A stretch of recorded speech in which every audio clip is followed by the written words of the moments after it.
Hello everyone, my self Rahul Bhati. ठीक है, अब हम स्टार्ट कर रहे हैं इकोनॉमिक्स का जो लेक्चर है, जो नेक्स्ट आंसर हम पढ़ने वाले हैं यहाँ पे। इंपॉर्टेंस वगैरह जो भी चीज़ें मैं आपको बता दूंगा। अब उससे पहले देखो, लेक्चर्स अभी लगातार यूट्यूब पे अपलोड हो रहे हैं और मोबाइल प्लेटफॉर्म सब कुछ रेडी है, बस टेस्टिंग चल रहा है। एक दो दिन में हम क्या चालू कर देंगे, आपको देना भी चालू कर देंगे। तो आप प्लीज़ जिसको कॉल नहीं आया है वो आप हमें डायरेक्टली मैसेज कर सकते हैं। व्हाट्सएप नंबर ऑलरेडी फ्लैश हो जाएगा ये वीडियो पे। और आप सबसे इंपॉर्टेंट चीज़, जितने वीडियोस आपने नहीं देखे जो पहले अपलोड हो चुके हैं, पहले आप वो देखिए, नोट्स बनाइए। बाकी तो आप सब चीज़ों, आप सब लोगों को सब जानकारी है कि कैसे हम पढ़ाने वाले हैं, क्या करने वाले हैं। सब लेक्चर्स अवेलेबल है यूट्यूब पे, तो आप प्लीज़ उसको देख लीजिए। और मोबाइल, डेस्कटॉप और लैपटॉप पे भी आपको अवेलेबल करवा देंगे आगे के जो भी लेक्चर्स होंगे वो। अब आपको कैसे लेक्चर्स मिलेंगे, क्या टाइम फ्रेम होगा, देखो जैसे ही आप हमारे पास एडमिशन ले लोगे, आपको हम एनपीओ के 19 जो इलस्ट्रेशंस है ना, जो हमने थियरी अभी तक किया हुआ है, यूट्यूब पे बहुत स्लो, मतलब आते रहेगा, 2 दिन में एक वीडियो कुछ ना कुछ आते रहेगा। और लेकिन आपको 19 वीडियोस एक साथ मिल जाएंगे, तो वो आप देखोगे, तब तक आपको और दूसरे सब्जेक्ट्स के जो आप हमसे लोगे वो भी आपको मिलना चालू हो जाएंगे, दो दो चैप्टर, फिर एक एक चैप्टर, फिर धीरे धीरे बल्क में चैप्टर्स आपको मिलने चालू हो जाएंगे। और थर्ड चैप्टर की रिकॉर्डिंग भी चालू हो चुकी है, थियरी कंप्लीट हो चुका है, इलस्ट्रेशंस चालू है। तो वो आप टेंशन मत लीजिए, बहुत जल्दी सबसे पहले पोर्शन हम आपको करवा देंगे, आप उसकी चिंता मत कीजिए। चलो चालू करते हैं यहाँ पे इकोनॉमिक्स। उसके पहले वीडियो को प्लीज़ लाइक कर दीजिएगा और अपने फ्रेंड्स को शेयर कर दीजिएगा, ताकि वो भी क्या कर सके, बेनिफिट ले सके। ठीक है, अब तक हमने क्या क्या पढ़ा इकोनॉमिक्स में और हमारा एजेंडा क्या है आज का। अब सबसे पहले देखो, रिवीजन करना बहुत इंपॉर्टेंट है यहाँ पे। देखो 10 चैप्टर्स हैं, बहुत अच्छी तरीके से होगा।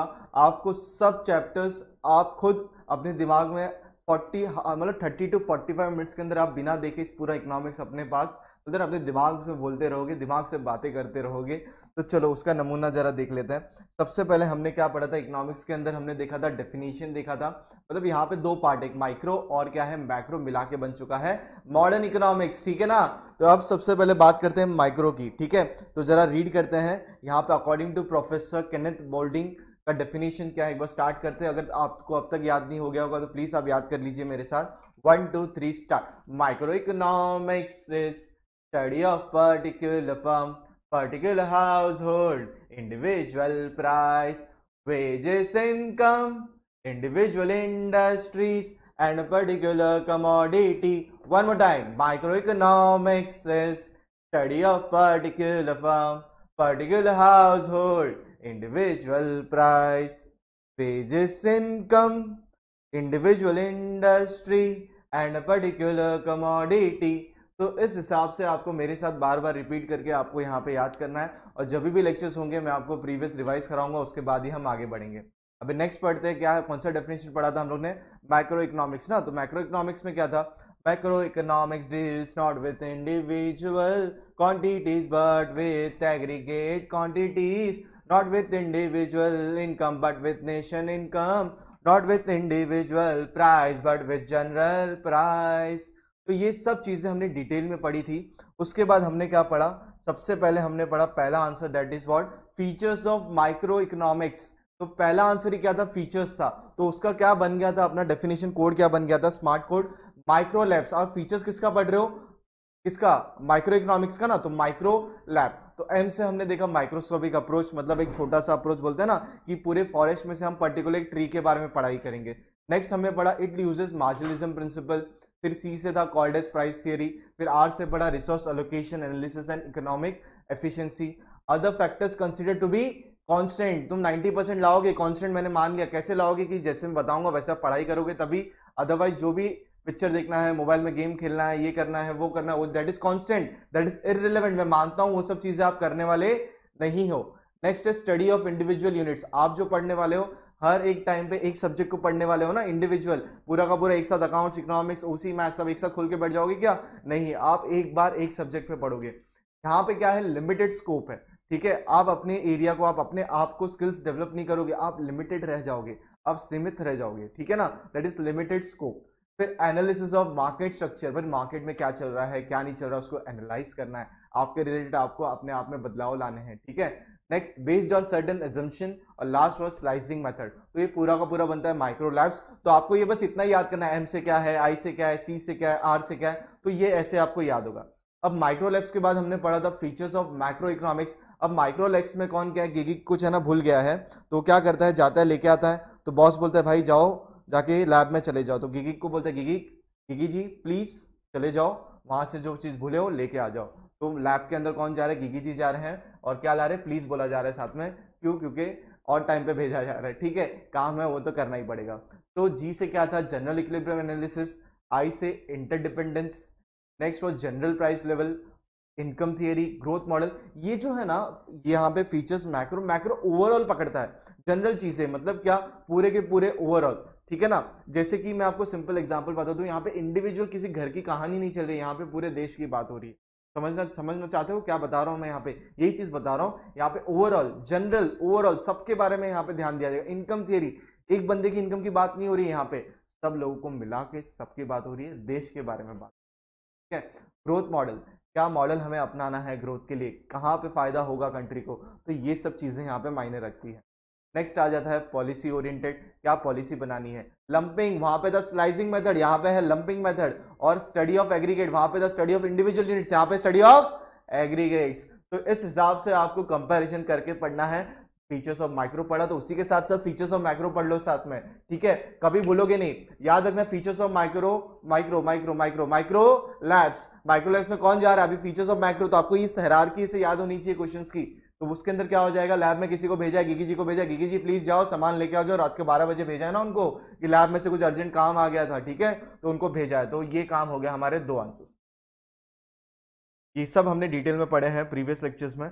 अब आ जाते हैं importance of free economics, sorry importance of micro economics. अब जब गिगी जी जा रहे थे, ठीक है ना, जब गिगी जी जा रहे थे बीच में उनको बोला भाई पबजी मत खेलना, तो पब फ्री, मतलब पबजी के साथ खेलना मत, जी हटा देना है हमको। तो भाई तुम जब जाओगे ना गाड़ी में बैठ के लैब, जब तुम पहुंच रहे हो, गिगी जी प्लीज चले जाइए फीचर्स ऑफ मैक्रो बनाने के लिए, तो वो जा रहे हैं वहां पे, तो रास्ते में उनको बोला गया रास्ते में पबजी फ्री, पबजी खेलना मत, तो उसका बन गया पब फ्री।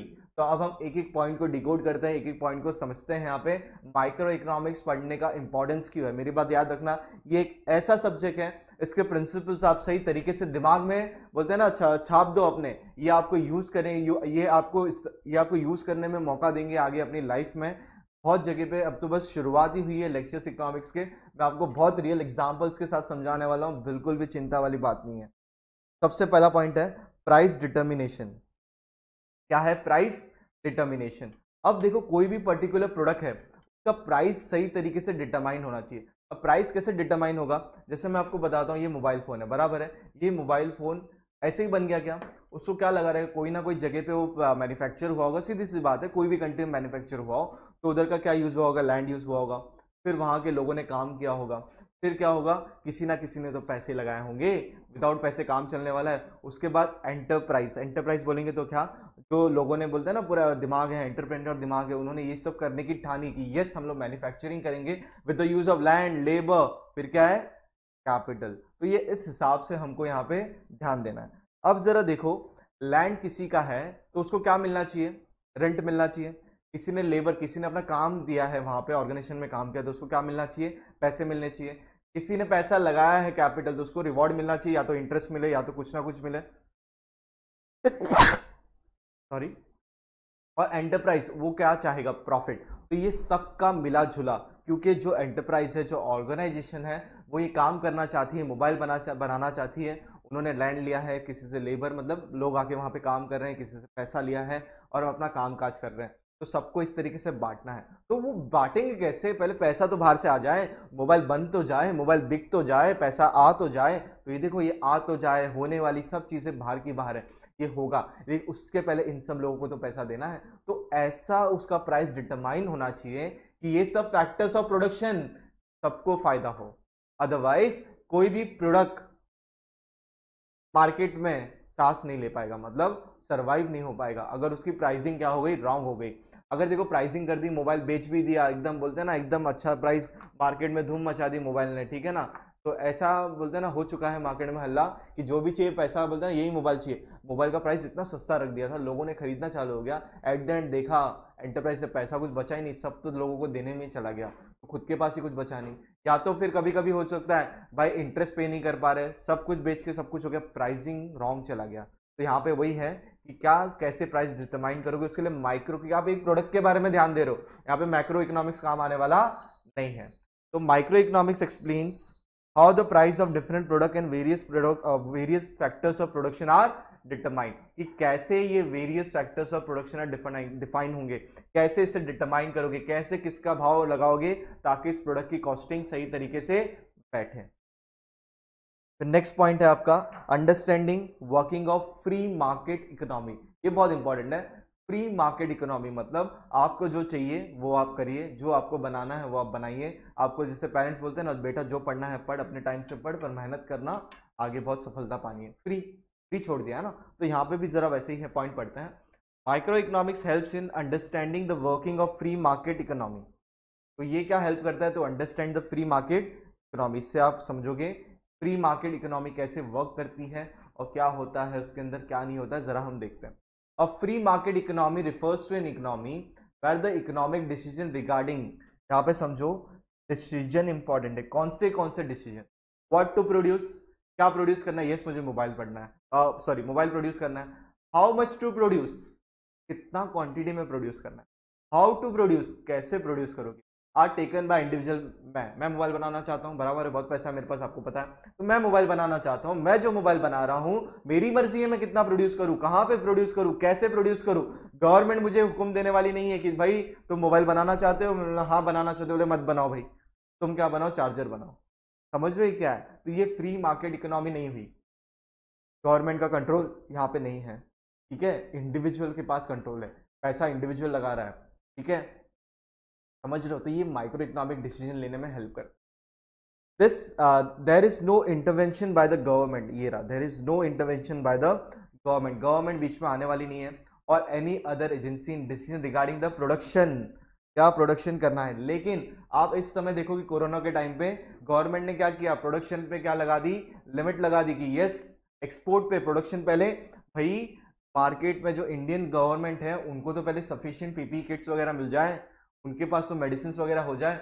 आपने देखा होगा हाइड्रोक्लोरोफिल जो मेडिसिन थी, बराबर है, वो उन्होंने थोड़े समय के लिए गवर्नमेंट ने बोली कि भारत के लिए एक्सपोर्ट बंद, पहले अपने लिए जितना लगेगा पहले उतना तो हम लोग क्या कर ले, जमा कर ले, प्रोडक्शन तो कैपेसिटी बढ़ा दी, उनको बोला फैक्ट्रीज को यस आप कैपेसिटी बढ़ाओ, दूसरे देशों को भी मदद करनी है, बहुत सारे कंट्रीज को हमने दिया, फ्री में एड भी किया, मतलब फ्री में उनके पास भेजे रिसोर्सेज, हमारे पास भी किसी ने कुछ भेजा, कोई दिक्कत नहीं है, तो यही तो काम है। तो ये कैसे होगा, ये इस तरीके से होगा, गवर्नमेंट को कंट्रोल करना है, वहां पे गवर्नमेंट कंट्रोल करेगा, तब वो फ्री मार्केट इकोनॉमी नहीं रह गया था ना, मतलब जितना प्रोडक्शन करना है गवर्नमेंट ने सप्लाई पूरा पूरा अपने हाथ में रख लिया, किसको कितना जाना चाहिए, सेंटर्स को उनको पीपीई किट्स देने हैं, तो सेंटर को स्टेट्स गवर्नमेंट को देना है, पीपीई किट्स देना है, फिर उसके बाद मेडिसिन देना है, उसके बाद जो भी सप्लाईज करनी है, मेडिकल इक्विपमेंट्स की हो, बेड्स की जो भी जरूरत हो, तो ये सब चीज़ें पहले उन्होंने अपने हाथ में ली, उसके बाद धीरे धीरे स्टेट्स को भी कंट्रोल दिया, तो इस हिसाब से ये सब चीज़ें होती है, तो ये मैक्रो लेवल पे हो गया। तो ये समझो ये सब कुछ इंटरलिंक्ड है।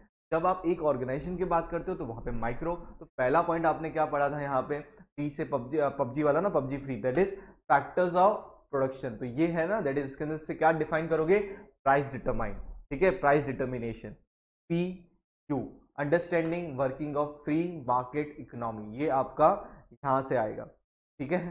चलो नेक्स्ट पढ़ते हैं, इंपॉर्टेंस ऑफ माइक्रो इकोनॉमिक्स। अब ये क्या है इंपॉर्टेंस ऑफ माइक्रो इकोनॉमिक्स के अंदर, next point that is business decision, P U B, P से price determination, understanding of free market economy, P U B, B से क्या है, बिजनेस डिसीजन। तो ये सब चीजें आप समझोगे ना, क्या बनाना है, क्या बनाना है, कैसे बनाना है, कौन बनाएगा, क्या उसका प्राइस होगा, ये आपको हेल्प करेगा बिजनेस डिसीजन लेने में। तो micro economics theories are helpful to businessman for taking crucial business decision, for taking crucial business decision, उस पर डिपेंड है, बिजनेस बंद हो जाएगा, मोबाइल सही दाम पे बिका नहीं तो, समझ रहे हो कि मोबाइल बनाने में बहुत पैसे लग चुके हैं, डूब गया तो खत्म, कहानी खत्म हो गई, ठीक है। तो क्रूशियल बिजनेस डिसीजन लेने के लिए माइक्रो इकोनॉमिक्स का नॉलेज बहुत जरूरी है। नेक्स्ट है हमारे पास related to determination of cost of production, ठीक है, कॉस्ट ऑफ प्रोडक्शन, क्या कॉस्ट ऑफ प्रोडक्शन है, आप आगे जाओगे, आगे कॉस्टिंग करके आपको सब्जेक्ट आएगा, ठीक है, कौन सा सब्जेक्ट की बात कर रहा हूं मैं, कॉस्टिंग, ये सब चीजें सुनते रहो धीरे धीरे। वो सब्जेक्ट के अंदर आप सीखोगे कॉस्ट पर यूनिट, बहुत सारे अपने आप में एक बोलते हैं ना दुनिया है कॉस्टिंग की, तो उसके अंदर आप सीखोगे कि यस कॉस्ट ऑफ प्रोडक्शन कितना हो, ये अमाउंट इतना सा लग रहा है कॉस्ट ऑफ प्रोडक्शन, उसी को देखोगे तो बहुत सारी चीज़ें टेबल वगैरह बहुत सारे रूल्स एंड रेगुलेशन बहुत कुछ पढ़ना है, अभी तो बोलते हैं ना कॉमर्स की शुरुआत ही 12वीं से हुई है ठीक है। चलो, तो कॉस्ट ऑफ प्रोडक्शन अगर मैं तुमको सही प्रकार में बताऊँ तो ये जो चीज़ें हैं ना, मोबाइल जो मैंने आपको बता रहा हूँ, ठीक है, ये मोबाइल बनने के लिए, ये मोबाइल बनने के लिए कितना खर्चा आया, ठीक है, तो उसका कैलकुलेशन देखो, मैं सेलिंग प्राइस तक तो पहुंचा भी नहीं हूं, मैं प्रोडक्शन बनने तक कितना खर्चा लगा है, जिस जिस लोगों ने रात भर काम किया है तो उसका खर्चा यहाँ पे इसके अंदर ऐड होना चाहिए, तो उसका कॉस्ट कैसे निकालोगे उस तरीके की उसको बोलते हैं determination of cost of production. अब determination of prices of goods, अरे कॉस्ट, सही कॉस्ट पता नहीं, सही दाम नहीं पता कितना उसको बनाने में लग गया, अरे क्या प्राइस पे तुम बेचोगे, तो उसके लिए प्राइसिंग ऑफ गुड्स आ गया, और ऐसा आपको इसका मेल तोड़ बनाना है ताकि आप क्या करो, मैक्सिमाइजेशन ऑफ आउटपुट, मतलब ज्यादा से ज्यादा बने और ज्यादा से ज्यादा बिके और आपको ज्यादा से ज्यादा क्या हो, प्रॉफिट, ठीक है। तो आपके लिए रखता हूं पीयूबी पब फ्री ना, तो 3 पॉइंट्स में रखता हूं आपके लिए, आराम से पढ़ो, एक एक पॉइंट को रिवाइज करो। यहाँ पे आपके पास क्या है, प्राइस ऑफ डिफरेंट प्रोडक्ट्स, और यहाँ पे प्रोडक्शन इंपॉर्टेंट है एंड फैक्टर्स ऑफ प्रोडक्शन। यहाँ पे इमेज भी आप प्लीज याद रखो ताकि आपको अपने आप याद हो जाएगा कि यहाँ पे क्या था, क्या लिखना था, क्या नहीं लिखना था।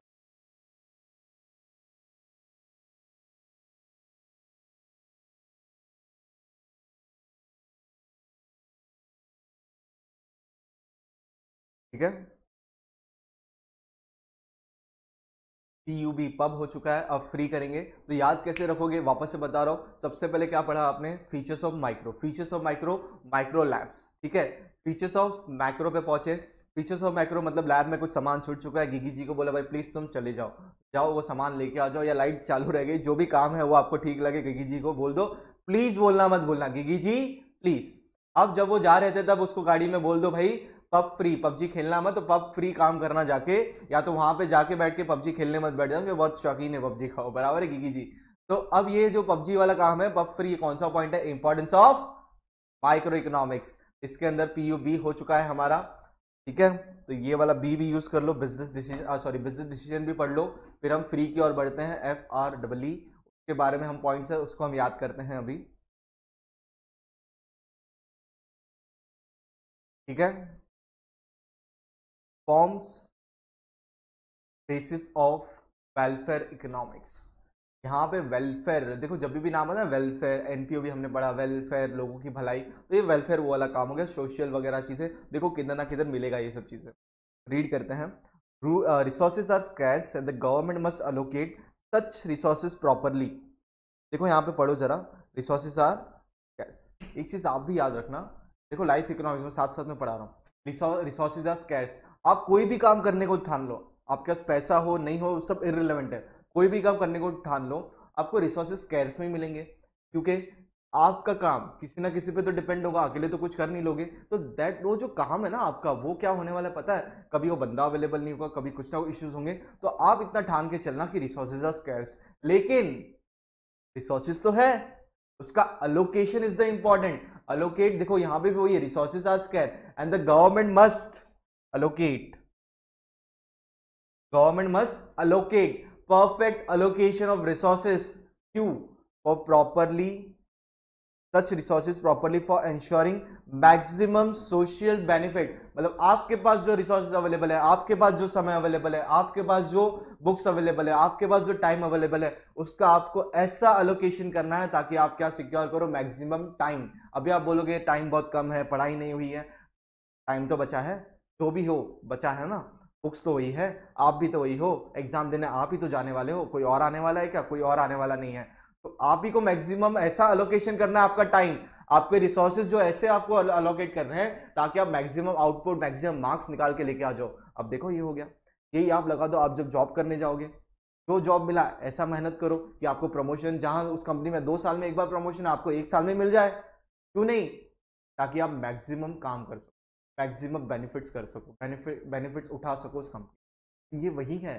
Resources are scarce and the government must allocate, government को अलोकेट करना है, देखो यहाँ पे वर्ड क्या है, government must, you must study such, कैसे, ताकि रिसोर्सेज जो आपके हैं that are properly for ensuring maximum social benefit, next point देखते हैं, micro economics analysis help the government to in optimum allocation. समझो ऑप्टिमम पहुंच चुके, पूरी क्षमता के लेवल तक, आपकी जो क्षमता है वहां तक पहुंच तो जाओ। And utilization of scarce resources in order to achieve maximum, ये सेम पॉइंट था, पर ये अलोकेशन कैसा होना चाहिए, ये तो आपको पहले पॉइंट में पता चला, अलोकेट करो ताकि आपको ज्यादा फायदा मिले, पर कैसा, ऑप्टिमम। ऐसा नहीं कि भाई एक दिन बैठे, एक दिन में के अंदर हम इकोनॉमिक्स खत्म कर लेंगे, एक दिन में हम ये खत्म कर लेंगे, हफ्ते भर में ये सब हवे वाली बातें नहीं करनी है। आप जो कर सकते हो, आपकी जो कैपेसिटी है, आपकी कैपेसिटी 3 घंटे की, पहले 3 घंटा ढंग से बैठ जाओ, उसको धीरे धीरे 4 घंटे करो, शुरू से 12 घंटे की बातें ना करो, ये सबसे डर लगता है। ठीक है, ऐसी हवे वाली बातें नहीं करनी है। Last, it also studies how taxes affect social welfare. अब देखो, it also studies how taxes affect social welfare, मतलब कोई बंदा है तो कमा ही नहीं रहा है इतना और टैक्सेस इतने ज़्यादा भर रहा है, तो उसके सोशल जो उसकी जो वेलफेयर है खुद के लिए, वो कैसे वो चीज़ें कर पाएगा। तो ये हमने पढ़ा F, that is form basis of welfare economics, F. उसके बाद हम पढ़ते हैं अभी आर, मैं आपको बाद में वापस से रीड करने का मौका दूंगा। आर से पॉइंट है रिक्वायर्ड बाय गवर्नमेंट। ठीक है, गवर्नमेंट की क्या रिक्वायरमेंट है जरा समझते हैं। अब यहाँ पे भी आप देखोगे पिक्चर्स हियर ना, are your resources optimally allocated. अभी ये देखो क्या करना चाहता है, एक चीज से ब्लॉक कर रहे हैं, एक एक जन सब जमा कर रहे हैं। ठीक है, क्या ये ऑप्टिमली एलोकेटेड है? जो पजल खेल रहे हैं ना, अभी नहीं होगा तो क्या करना पड़ेगा, पजल निकालना पड़ेगा, समय बर्बाद होगा, वापस से उसको अरेंज करना पड़ेगा, वापस से गलत लगा है तो वापस से अलग करो, तो 2-3 बार टाइम वेस्ट हो गया। अच्छा, पहले से सोच लेते क्या करना है, कैसे करना है। नेक्स्ट, यूज ऑफ रिसोर्सेज कैसे होना चाहिए, इफेक्टिवली, एफिशिएंसी और इकोनॉमिकली। इफेक्टिवली मतलब सही तरीके से चले, किसी को परेशानी ना हो। एफिशिएंटली, आप काम करने आए हो तो आपका काम कंप्लीट होना ही चाहिए। इकोनॉमिकली, इसके अंदर पैसे भी बर्बाद होने नहीं चाहिए। तो आपके जो रिसोर्सेज है वो सही तरीके ले, ट्रिपल ई का फॉर्मूला है, तो आपकी पढ़ाई भी क्या होनी चाहिए, इफेक्टिवली। आप जब 1 घंटा पढ़ने बैठे हो, 1 घंटे का सही आउटपुट निकलना चाहिए, तो वही तो आपका एफिशिएंसी बढ़ाएगा आपका। आप 2 घंटे से लेके बैठो, 1 घंटे से लेके बैठो, आप एक पेज के आगे नहीं बढ़ पाओ। Is it feasible? No, it should be economically. उसके लिए जो खर्चा करना है वो भी इकोनॉमिकली सही होना चाहिए। ठीक है, तो वैसे ही ये सब जगह पे कुछ ना कुछ एग्जाम्पल्स आपको दिए गए हैं। अब पढ़ते हैं रिक्वायर्ड बाय गवर्नमेंट। गवर्नमेंट की क्या रिक्वायरमेंट है जरा पढ़ते हैं। Micro economics useful to government in framing economic policies. अभी देखो, गवर्नमेंट भी जब बनाती है ना, गवर्नमेंट को ओवरऑल लोगों के बारे में सोचना है, लेकिन इंडिविजुअल लोगों के बारे में सोचेगी नहीं, एक एक कंपोनेंट्स के बारे में सोचेगी नहीं, एक एक इंडस्ट्री के बारे में सोचेगी नहीं, तो कहां बड़ी पॉलिसी बनने वाली है, सवाल ही पैदा नहीं होता ये सब काम होने के लिए। तो यहां पे देखो क्या लिया हुआ है, क्या पॉइंट है, पॉलिसीज कैसे, टैक्सेशन पॉलिसी। टैक्सेशन पॉलिसी एक अकेला बंदा से अफेक्ट होता है, तो क्या उसकी सोशियोलॉजिकल लाइफ, उसकी क्या अफेक्ट होगी, सोशल लाइफ के अंदर क्या परिवर्तन आएंगे इतने टैक्स से, तो वो सब चीजें सोचते हैं। पब्लिक एक्सपेंडिचर पॉलिसी, खर्चा करना है, खर्चा कहाँ करना है, ऐसे ही कर दे क्या, गवर्नमेंट के पास पैसा है, आपके पास 1000 रुपए, तो आप क्या जाके ऐसे खर्चा करके बस आ जाते हो, 1000 रुपए खर्चा, सोचते नहीं हो उस 1000 रुपए में 10 काम होंगे आपको, आप उसमें से चूज करते हो। तो आपको लाइफ हमेशा एक मौका देती है क्या करने को, चॉइसेस देती है चूज करने के लिए, तो आपको उसको एफिशिएंटली क्या करना है, यूटिलाइज करना है सोच के। और प्राइस पॉलिसी, क्या प्राइस पॉलिसी रखनी है लोगों के लिए। ठीक है, जैसे कि जो अनाज वगैरह है तो गवर्नमेंट भी ये सब चीज़ें प्राइसेस रखती है, जैसे फार्मर्स है तो उससे मिनिमम हम बोलते हैं कि फार्मर्स को इतने पैसे मिलने चाहिए, तो उसके लिए गवर्नमेंट क्या करती है, शुगर केन है इनके प्राइसेस फिक्स कर देती है, जितना प्रोडक्शन है आपका, आपको 1 क्विंटल पे इतना प्राइसेस मिलेंगे, तो ये क्या करते हैं वो लोग फिक्स करते हैं ताकि कोई इसके अंदर प्रॉब्लम ना हो। ठीक है, this policies helps the government to attain its goal of efficient allocation. तो जो गोल बनाया था ना पहले, कब बनाया था, ये रहा यहाँ पे, ये रहा ऑप्टिमम एलोकेशन। ही तो यार गोल बनाया ना, आपको भी मैं बता रहा हूँ, आपने लिख दिया यस मैं ये टाइम से ये टाइम पढ़ाई करूंगा, ये टाइम से ये टाइम पढ़ाई करूंगी, लिख दिया। ठीक है, ऑप्टिमम एलोकेशन, सर ने बताया optimum allocation of time, yes हम पढ़ाई करेंगे 3 घंटा। अरे उसको अचीव कौन करेगा, आप ही तो करोगे कि मैं करने वाला हूँ, तो आपको अचीव करना है। तो ऐसी पॉलिसीज बनाओ, ऐसा समय आपके लिए क्या करो, उसके अंदर पढ़ाई में डालो, ताकि आपकी गोल जो है वो एफिशिएंटली एलोकेट हो जाए और वो अचीव हो। देखो यहाँ पे पॉइंट वही है, government to attain its a goal, goal तो बना दिया, अटेन कहाँ करोगे, कैसे उसको एफिशिएंटली एलोकेट करोगे। ठीक है ना, तो कौन सा allocation of resources, promoting economical welfare of the society, तो यही तो हमने पढ़ा था यहाँ पे, क्या करना है, टू अचीव मैक्सिमम वेलफेयर। तो ये होगा कैसे, गवर्नमेंट क्या चाहती है, गवर्नमेंट ये चाहती है कि जो पहले सोचा वो अभी खत्म हो। ठीक है, आपने सोचा पोर्शन होना चाहिए, पोर्शन होगा, सोचोगे नहीं तो कहां से होगा। फ्री के लिए एफ आर डबल ई के लिए सबसे पहले हम ई पे आए, explain expect of foreign trade, explain aspects of foreign trade. Foreign trade देखो जरा क्या इंपॉर्टेंट है, क्यों इंपॉर्टेंट जरा पढ़ते हैं। Micro economics helps in explaining various aspects of foreign trade like effects of tariff on particular commodity. ये जरा पॉइंट मैं आपको बखूबी समझाता हूँ। देखो यहाँ पे मैं एक शर्ट मैन्युफैक्चरर हूँ इंडिया में, शर्ट मैं बनाता हूँ, 200 रुपये मार्केट में बेचता हूँ, सेलिंग प्राइस सीधा, ठीक है, तो 200 रुपये में शर्ट बन के बिक जाता है। फॉरेन की एक कंपनी है, ठीक है, वो क्या करती है, एक्सपोर्ट करती है, मतलब इंडिया में इंपोर्ट हो गया तो बाहर से गुड्स यहाँ पे आते हैं, तो 200 रुपये की चीज़ है, मैं बना के बेचता हूँ, सेम क्वालिटी, 19-20 का फर्क है, बस समझ लो, ठीक है, और उसके अंदर वो जो बिकता है ना यहाँ पे 150 रुपीज़ में बिकता है। तो फिर अगर ये 150 में क्यों बेच पा रहा है, बन रहा कहाँ पे है, इंडिया के बाहर, लेबर कहाँ का लग रहा है, इंडिया के बाहर का, ठीक है, पैसा कहाँ का लगा है, इंडिया के बाहर का, कंपनी यहाँ पे आती है, इंडियन मार्केट में बेचती है, इंडियंस लोग खरीदते हैं, सही बात है, सिंपल सी बात है, खरीदेंगे ना, 200 रुपये की चीज़ 150 में मिल रहा है, 200 का खरीदेंगे क्या, पागल है क्या, कोई नहीं खरीदेगा, मैं भी नहीं खरीदूँ, तो 150 रुपये की चीज़ है, सेम क्वालिटी है, तो ये जो फर्क है ना, तो गवर्नमेंट को क्या करना है, सेम लेवल करना है मार्केट का, तो गवर्नमेंट को टैक्सेस लगाने हैं वहाँ पे 50 रुपये, और ये ऐसे ही लगते नहीं, इसमें भी अलग रूल है, WHO, सॉरी वर्ल्ड है अभी, WHO नहीं, WTO, वर्ल्ड ट्रेड ऑर्गेनाइजेशन, क्या सब कोरोना की वजह से WHO दिमाग में घूमते रहता है, तो WTO के संदर्भ में रूल्स एंड रेगुलेशंस है, बहुत जगह पे हमारी फ्री TT है कि वहाँ पे हम टैक्सेस एक लिमिट में नहीं, तो ये टैक्स टैरिफ बोलते हैं इसको, ये टैक्स लगाना भी गलत बात है दूसरी कंट्रीज पे, क्योंकि WTO के साथ क्या है, अलग अलग एग्रीमेंट्स हैं। तो ये देखो एक इकोनॉमी, देखो आप समझो, एक विलेज इकोनॉमी होती है, फिर एक होता है, हम जो बोलते हैं कंट्री के बारे में बात करें, नेशनल पॉलिसीज, फिर बात आ जाती है कहाँ पे, फॉरेन इकोनॉमी की। तो ये सब चीज़ें जो है ना इंटरलिंक्ड है, और एक डिसीजन के पीछे 50 बार सोचना पड़ता है कि 50 चीज़ें इंटरलिंक्ड है, क्योंकि एक डिसीजन का इफेक्ट 50 जगह पे पड़ने वाला है, और उसको हमको भावताव करना है कि किस में सबसे ज़्यादा फायदा हमको है, तो ये इस हिसाब से पॉलिसीज बनाई जाती है। फिर नेक्स्ट है determination of currency exchange rates of any two countries. ये तो यार ये भी एक बड़ा पेचीदा मामला है, करेंसी एक्सचेंज, ये भी हम फ्री मार्केट फ्लो पे छोड़ दिया है, डिमांड सप्लाई पे पूरा गेम पे है, पर कोई कोई कंट्रीज जो है वो करेंसी फ्लक्चुएशन भी करती है खुद से। जैसे अगर मैं एग्जांपल लूँ, चाइना, बहुत सारी रिपोर्ट्स है, आप आर्टिकल गूगल कर लो, करेंसी मैनिपुलेशन बाय चाइना, वो करेंसी क्या कर देती है, डिवैल्यूएशन कर देती है खुद का, उससे खुद को फायदा, मतलब बोलते हैं ना चेंज अचानक से, तो ये सब चीज़ें बहुत फर्क। जैसे मैं आपको एग्जाम्पल बताता हूँ, सपोज मैं यहाँ से कंप्यूटर बेचता हूँ, कहाँ बेचता हूँ, फॉरेन से, या ऐसा छोड़ो, मैं फॉरेन से कंप्यूटर इंपोर्ट करता हूँ, ठीक है, कंप्यूटर मैं फॉरेन से इंपोर्ट करता हूँ, समझ में, मैं बाहर से कंप्यूटर ला रहा हूँ, ठीक है, 1 लाख कंप्यूटर ऑर्डर कर दिए, प्राइजेस क्या है, $10, एग्जाम्पल ले रहा हूँ, $10, कोई आएगा नहीं, मेरे को पूछना भी मत फोन करके, सर भेजा हमको दे दो $10 में कंप्यूटर, नहीं आता है, तो $10 में कंप्यूटर मंगाता हूँ, इंपोर्ट करता हूँ, अचानक से प्राइस बढ़ा दिए $11, करेंसी रेट फ्लक्चुएशन, $12, $13, $15, अब क्या फर्क हो गया इसमें, एक कंप्यूटर पे जहां मैं $10 पे करता था और $12 पे करना, ऐसे ही अचानक से खुद से कंट्री ने बोल दिया खत्म, करेंसी आज से हम $12 लेंगे, भाव बढ़ गया, डॉलर का, पैसे का भाव बढ़ गया, तो ये सब करेंसी मैन्युफैक्चर, जहां पे मैं 10 बेचता था वहां पे 12, तो मेरे को तो नुकसान हो गया। तो यहाँ पे चाइना क्या करता है, चाइना को उल्टा, वो तो एक्सपोर्ट के अंदर है ना, पूरा का पूरा सप्लाई चेन चाइना से ही है, तो चाइना क्या, अरे वर्ल्ड इलेक्ट्रॉनिक्स मार्केट 90%, या मैं बोला 80 to 90% चाइना मैन्युफैक्चरिंग करता है, सिंपल सी बात है, ये उनकी महारत है, मैं मानता हूँ, कोई दिक्कत नहीं है, धीरे धीरे चेंज हो जाएगी, एक दिन में नहीं होगा, 5-10 साल देना पड़ेगा टाइम, मिनिमम 5 years, ठीक है। तो ये आप आज का सिनेरियो से मैं बात करूँ तो आप भी इस तरीके से इंटरप्रिटेशन करना शुरू कर दो, एग्जाम्पल खत्म नहीं हुआ। चाइना कैसा मैनिपुलेशन करता है, करेंसी मैनिपुलेशन, बाहर माल भेजना है ना, बाहर माल भेजना है, जैसे कितने का, उनको बाहर से फॉरेन क्या आना है, करेंसी आना है, तो खुद का डिवैल्यू कर देते कि तो फॉरेन का जब पैसा आता है वो उनको ज़्यादा रेट में मिलता है, तो ये इस हिसाब से वो लोग बहुत सारी चीज़ें करते हैं, बहुत सारी चीज़ें मायने रखती है यहाँ पे।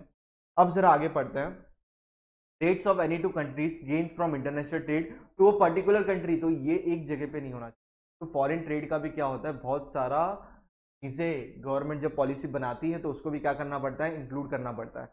यहाँ पे जरा देखते हैं हम, through foreign policy government try to improve trade investment opportunities, government try to improve trade investment opportunities and contribute to the security and safety of their own firms abroad, क्योंकि बाहर भी उनका पैसा लगा है। आज हम एयरटेल की बात करें, उन्होंने भी अफ्रीकन कंट्रीज में पैसा लगाया है, बहुत सारी अलग अलग कंट्रीज में, जैसे एयरटेल ने वहाँ पे उनके साथ टाइप करके जो यहाँ पे हम सर्विस प्रोवाइड करते हैं, हेलो हेलो, वहाँ पे भी दिया है, तो करेंसी फ्लक्चुएशन हो गया, तो ये सब भी रूल्स एंड रेगुलेशन मायने रखता है, इसलिए करेंसी एक्सचेंज रेट्स, ये सब फ्री मार्केट फोर्सेस पे ही रहे तो अच्छा है, क्योंकि जब किसी का इंडिविजुअल उसके अंदर क्या होता है हस्तक्षेप हो जाता है तो दिक्कत बड़ी होती है लोगों को, क्योंकि अचानक से प्राइस फ्लक्चुएशन इतना ज़्यादा हो जाता है, जो हम सोचते हैं कि इससे इतना प्रॉफिट होने वाला है वो बदल जाता है लॉस में, जेब से पैसा भरना पड़ जाता है। तो ये FREE का एक ई खत्म हुआ है। एक और ही है, that is economic model building. क्या है इकोनॉमिक मॉडल बिल्डिंग, जरा देखते हैं। देखो, अब मॉडल समझते हो, बीच में था ना जब मोदी जी का क्या चल रहा था अपना इलेक्शन के लिए, जब ये चल रहा था क्या बोलते हैं प्रमोशन सब चल रहे थे, तो उस टाइम पे ठीक है रैलीज वगैरह बोले Gujarat model of development, Indian model of development, तो ये सब बातें बहुत चल रही थी। तो ये जो मॉडल होता है, मॉडल एक स्ट्रक्चर होता है, तो उसको ऐसे एक दिन में बन नहीं जाता है, मॉडल बनाया ड्राइंग किया बन गया, वैसा नहीं। जरा पढ़ते हैं। Micro economics helps in understanding various complex economic situation with the help of economic models. तो आपको एक क्या बनाना पड़ेगा, जैसे साइंस में एक्सपेरिमेंट करते हैं ना, वैसे इकोनॉमिक्स में मॉडल बनाते हैं, सिंपल समझ लो, ताकि एक पर्टिकुलर एरिया में उसको सोचेंगे, अप्लाई करेंगे, उससे रिजल्ट्स आएंगे, डेटा आएगा, उसको क्या करेंगे, सही डेटा आ रहा है, जैसा ऑब्जेक्टिव्स फुलफिल करने वो सब फुलफिल हो रहे हैं, तो फिर क्या करेंगे, उसको आगे के लिए क्या कर देंगे, उसको अप्रूव कर देंगे, और लार्जर स्केल्स में क्या कर देंगे, उसका बेनिफिट कर देंगे। जैसे आपको मैं एग्जाम्पल दूं, सब्सिडी, सब्सिडी आजकल लोगों के अकाउंट में आ जाती है, गैस सिलेंडर, LPG गैस, आपको पता होगा, आप पूरा पे करते हो, आपको पैसे आ जाते हैं। मैं आपको इसका एक एग्जांपल बताता हूँ। चलो, पहले क्या होता था, जब ये क्यों ये लाना पड़ा, ये सब लिंकिंग, आधार कार्ड से लिंक करो, मोबाइल नंबर लिंक करो, बैंक अकाउंट लिंक करो, क्यों लाना पड़ा बताओ, सोचो जरा। ऐसी गवर्नमेंट पॉलिसी बना दी, ऐसी मॉडल बन गया। देखो क्या होता था पहले, LPG गैस जो है वो आप क्या करते थे, फोन करते थे, बुक करते थे, या जाके एजेंसी है वहां पे बोलते थे, आ जाता था घर पे, कोई दिक्कत नहीं।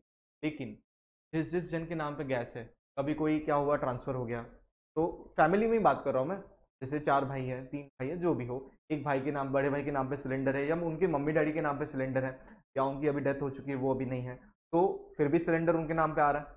उसके बाद उनके बेटे, उन्होंने भी एक कनेक्शन ले लिया, ठीक है, कनेक्शन अलाउड है भाई, सब लोग, कोई दिक्कत नहीं है, लेकिन एक ही घर में। उसके बाद कभी कभी ऐसा होने लगा कि लोग, जो एजेंसी है वो भी कुछ गफला करने लग गई, उनको पता चला, एजेंसी के पास तो सब रिकॉर्ड है, किसको कौन सा सिलेंडर किस बंदे को कार्ड पे जाता है, तो वो लोग क्या, अभी कोई खरीदी ना, अभी किसी का डेथ हो चुका है, वो क्या सिलेंडर आगे लेगा, बराबर है, सिलेंडर तो लेने वाला नहीं है। तो इन लोग क्या करते थे, उनके नाम पे सिलेंडर निकालते थे और ब्लैक में बेचते थे, होटल्स वगैरह को, जिसको जरूरत है, तो उनको महंगे दाम पे बेचते थे। लेकिन इसके अंदर दिक्कत क्या हो गई, आप बोलोगे क्या हो गया, गैस लेते हैं, बेचते हैं, पैसा आता है, खत्म हो गया ना ये बात। लेकिन वहां पे एक कॉन्सेप्ट था सब्सिडी का। What do mean by subsidies, government क्या करती है, क्योंकि ये प्राइसेस एसेंशियल कमोडिटी है भाई, खाना कहाँ से पकाओगे, तो 800 रुपए का अगर सिलेंडर है, तो गवर्नमेंट क्या बोलती है, 400 रुपया तुम दे दो, 400 रुपया हम देंगे, किसको, उस एजेंसी को, उस जो कंपनी जो LPG भरती है सिलेंडर में। समझ रहे हो मैं क्या बता रहा हूं आपको। तो यहाँ पे क्या दिक्कत हुआ, जो 400 रुपया जो एक्स्ट्रा था वो कहां पे चला गया, लोगों को भलाई पे नहीं गया, वो होटल में यूज होने लग गया। होटल वाला उसको क्या कर रहा है, उस पर खाना बना के पका रहा है, ये सॉरी खाना बना के सॉरी खाना पका रहा है और बेच रहा है, पैसे कमा रहा है। तो इसके वजह से गवर्नमेंट का नुकसान होने लगा ऐसा सब्सिडीज पे, क्योंकि एक, और कभी कभी तो ऐसे भी देखने मिला, एक नाम पे 2-2 कनेक्शन है, 3-3 कनेक्शन है, तो ये सब लूपहोल से गलत जगह पे पैसा जो था वो लीकेज हो रहा था। जहाँ पानी, अभी नल है, टैप है, तो लीकेज होता है, तो पानी वेस्ट जा रहा है, तो ये पैसा वेस्ट जा रहा था। ताकि इससे किसको फायदा होना चाहिए, जिसके पास गैस सिलेंडर ही नहीं है, वो आज भी गाँव में चूल्हा फूक फूक के खाना बना रहे हैं, तो उनको सिलेंडर चले जाए फ्री में, गवर्नमेंट का पैसा वैसे ही जा रहा है। तो गवर्नमेंट ने पूरा सिस्टम क्या किया, वो पूरा का पूरा डेटाबेस बनाया कि आप फिर से आप तुम्हारा डॉक्यूमेंट जमा करो, तुम्हारा मोबाइल नंबर लिंक कराओ, तुम्हारा बैंक अकाउंट लिंक कराओ, हम पैसा किसको देंगे, आपने सिलेंडर चाहिए 800 रुपया पूरा दो, कंपनी को पूरा 800 रुपया दे दो, आपको हम 400 रुपया आपके अकाउंट में डाल देते हैं, बराबर सिंपल। एड्रेस मैच कर दिए, फोन नंबर मैच कर दिए, एक फोन नंबर पे एक ही कनेक्शन होगा। तो ऐसे करके करके लूपहोल निकाले गए। तो ये एक मॉडल का मैंने आपको एक एग्जाम्पल। अब रीड करते हैं। Micro economics helps in understanding various complex economic situation with the help of economic model. तो ऐसे ऐसे मॉडल से क्या बहुत सारे अलग अलग सिचुएशन को एनालाइज किया जाता है। फिर economic models are build using various economic variables. तो ये सब क्या थे, वेरिएबल्स ही थे, क्या थे, ये सब वेरिएबल्स ही थे। Micro economics has also help in development of various terms, concept, terminology, tools of economic analysis. तो माइक्रो इकोनॉमिक्स बहुत सारी अलग अलग चीजें, वेरियस टर्म्स, कॉन्सेप्ट निकालने में क्या करती है। शायद आपको दिख रहा होगा, ब्लर दिख रहा है। ठीक है, हेल्थ सब्सिडी के बारे में बात है, मैंने आपको एग्जांपल तो दे दिया गैस सिलेंडर का, तो यहाँ पे कोई दिक्कत नहीं है। अब हम नेक्स्ट लेक्चर में पढ़ेंगे इंपॉर्टेंस ऑफ मैक्रो इकोनॉमिक्स। तो यहाँ पे हम पहले रिवाइज कर लेते हैं क्या क्या था। ठीक है, पब फ्री, पी से प्राइस डिटर्मिनेशन, कैसे प्राइस को डिसाइड करना है। उसके बाद understanding working of free market, भाई मार्केट ही सही है तो प्राइस डिटरमाइन करके क्या कर लो, प्राइस वैसा होना चाहिए, बिजनेस डिसीजन आपको वैसे लेना है, तो ये पब हो गया। ऐसे भी ध्यान रखो, प्राइस, प्रोडक्ट का प्राइस बनाना, प्राइस कहाँ पे जाएगा, फ्री मार्केट इकोनॉमी में जाना चाहिए, उसके बेस पे आप क्या लोगे, बिजनेस डिसीजन। अब फ्री जो अलोकेशन वगैरह था, form basis of welfare of economic, उससे कुछ आपने गोल वगैरह सेट किए, वो रिक्वायर्ड गोल होने चाहिए ना, सही, रिक्वायर्ड बाय गवर्नमेंट का क्या रिक्वायरमेंट है, फिर एक्सपेक्ट ऑफ फॉरेन ट्रेड का इन्वॉल्वमेंट और इकोनॉमिक मॉडल। तो ये आपके लिए कोड है यहाँ पे पब फ्री, और मैं आपके लिए फ्री पूरा रीड करने के लिए रखता हूँ।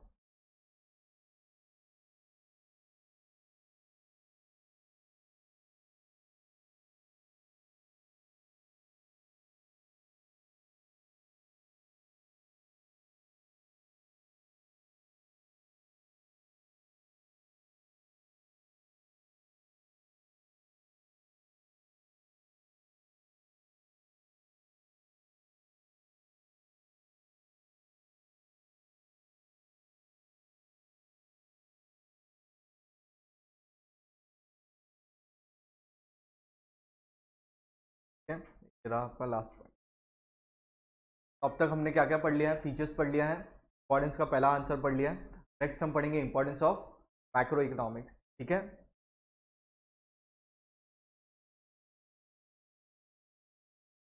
ठीक है, लेक्चर्स आपको कैसे लगे प्लीज़ हमें बताइए कमेंट करके, वीडियो को शेयर कीजिए, और जो भी आपको दिक्कत है, आपको लेक्चर्स कब से मिलने हैं, कब चाहिए आपको लेक्चर्स, बस अवेलेबल हो ही चुके हैं।